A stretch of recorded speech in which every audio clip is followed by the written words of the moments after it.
Hello and welcome Battleforge community. Today I am back with another rPvE video. And this time I will talk about, let's say one of the more popular rPvE decks, or one of the stronger ones at least. Because usually I tend to upload more unusual strategies and stuff when I play rPvE. Which can be fun to play, but I think it was also useful to show some of the stronger decks that are viable and playable in rPvE, considering they don't get that much screen time compared to the standard speedrun strategies that usually revolve around the Batarial. And yeah, I think there are other strategies that are pretty power efficient, fun to play, very interesting to look at, but yeah, those ones usually tend to be a little bit overshadowed.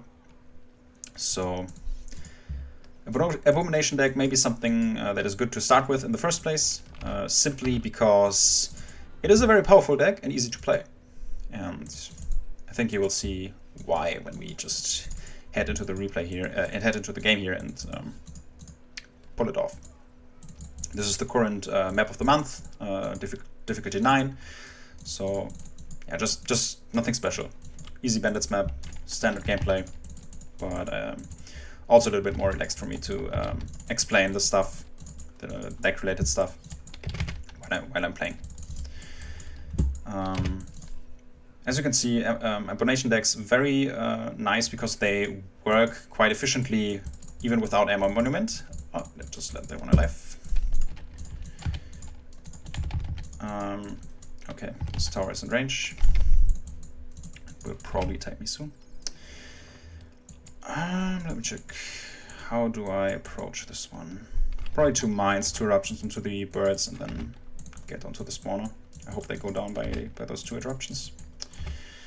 Okay, double mine. Now we go in. Let's trigger them. That is a little bit risky, but like this I can just make sure I hit those birds with my eruptions.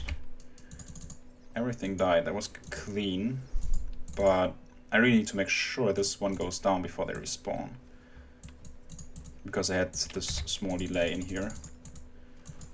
Just buying a little bit more time with the wave. But that should be fine. Yeah, that was nice, I think. I'll probably be attacked at our tier 1 as well, but we have enough time to clear this tower beforehand. Yeah, there it is. The basic mechanic behind this, if you don't know it already, if I attack a camp, all ejecting camps, like this one and this one, will start sending waves towards me. So these waves always will head down to the monument that you like build last. So it's like tier 1, then the tier 2, tier 3, and so on, or at least the highest tier on the map structure, I think. How much time do we have? Yeah, there's still enough time. So we take those wells, send the nomads down here, and then clear everything. Mine should deal with this one. I really hope it does, though. that one wasn't perfectly placed.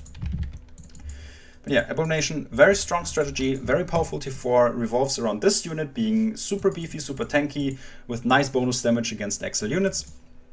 Yeah, this mine wasn't good. Super consistent, super reliable, and really nice transition, because you can play the Twilight Creeper in tier 3 and then transform into the Abomination, which costs like 165 power, which kind of means the amount of bound power is not as high compared to the usual card play when you play the Abomination. Therefore, cutting the Ammo Monument and playing some tier 3 units will not just save you the slots for the Ammo Monument itself, but you can also cut down the breeding grounds. And this is really nice, especially when playing in single player, because you usually also have slot efficiency problems when playing these non-Ammo Monument decks. For Abomination, this is not the case.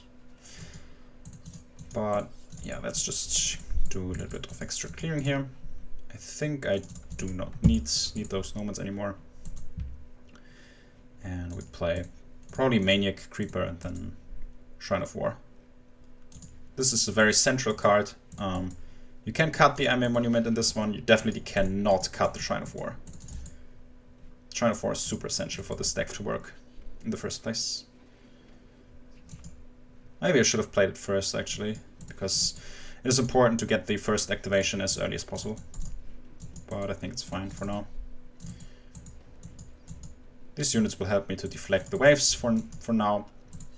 And once the shrine is ready, I can start clearing the tier 3 camps and get to my tier 4 up.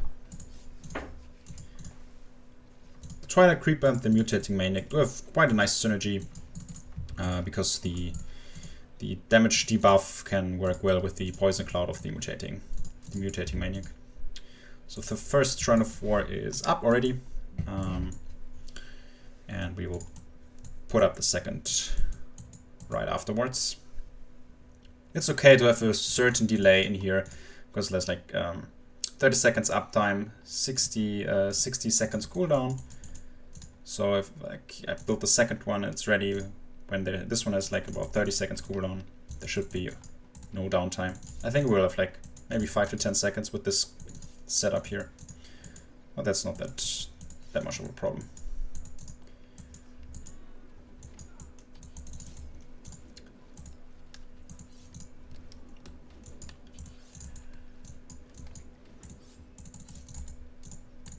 Okay, so Shrine of War is ready by now.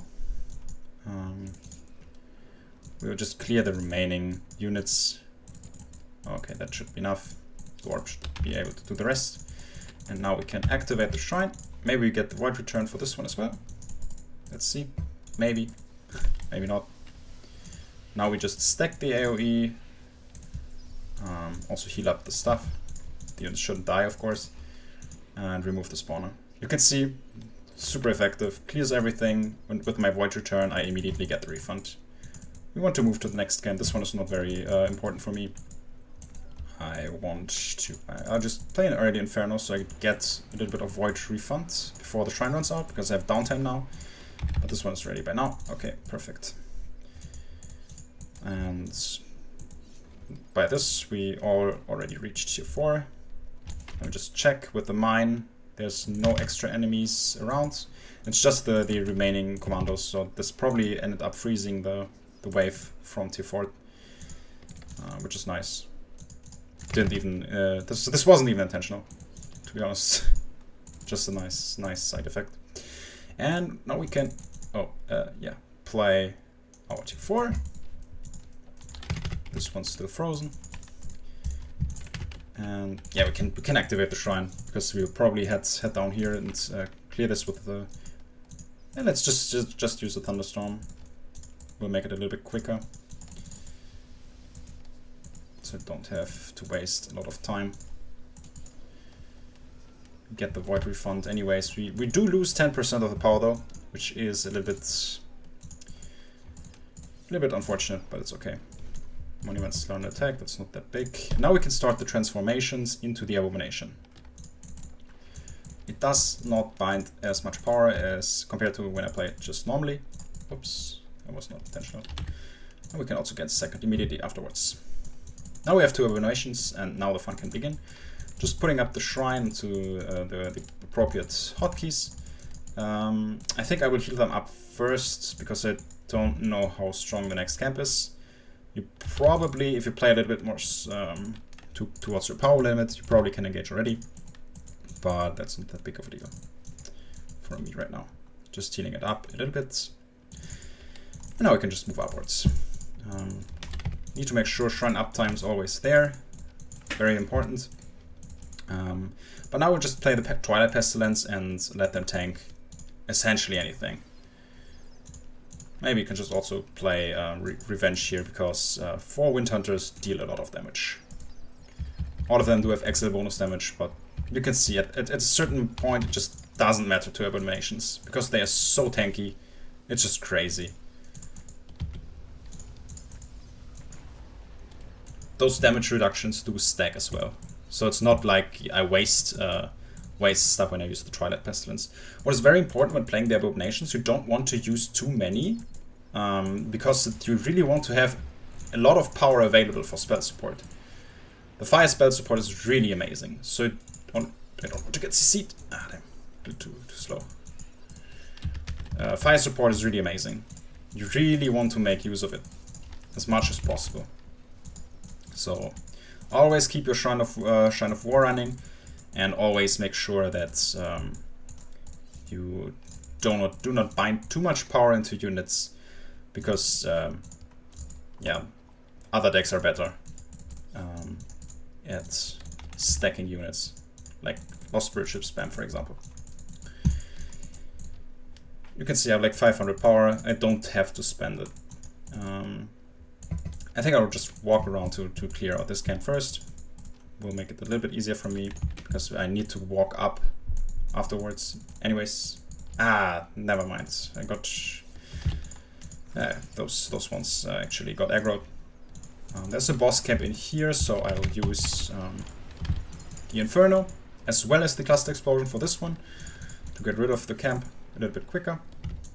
Also another spell here, can't hurt it. I'll just use the Amber Strikes here.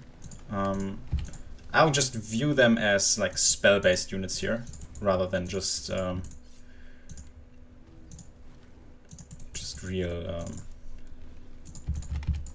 They are just spells for me, not true units, because I just want to use the Birth extra explosion damage and then the Fire Lance, because it has M bonus damage and makes killing Umbabwe a lot easier. And now I kill them so they don't bind any extra power, and I can just move forward. Let's move to the next camp. Think we can play another Cluster Explosion. When using this, you really need to make sure that you don't waste them too much, because the charges are really restrictive. And if you don't take care of that, you might have some trouble at the late game, because those camps usually are the ones where you need the Cluster Explosion the most. But yeah, we can also head into the camp backline immediately. We still have 2 charges, so we can probably use one here and one in the next one. Should be fine. Monument is under attack though. Amber Strike is really excellent at clearing this stuff. Just need to make sure that I have my Shrine of Memory active. But yeah, Twilight Pestilence, such a good spell for the Abomination. Like, it helps clearing those little units, and on the other side, it also is really good at keeping them alive, because this 50% damage reduction is just insane. It's just so good. Oh, let's just pick up this gold chest. We have so much power. Okay, so we just use this one, we use the Inferno, we activate the Shrine, and Twilight Pestilence, and the Earthshaker. We do have the power, and now this camp just gets deleted. We can also use the Thunderstorm for a little bit of extra damage, so those big ones die a little bit faster. Yeah, just one camp left, I guess. I will just kill Amber Strike, we don't need it anymore. I really hope there's no wave somewhere.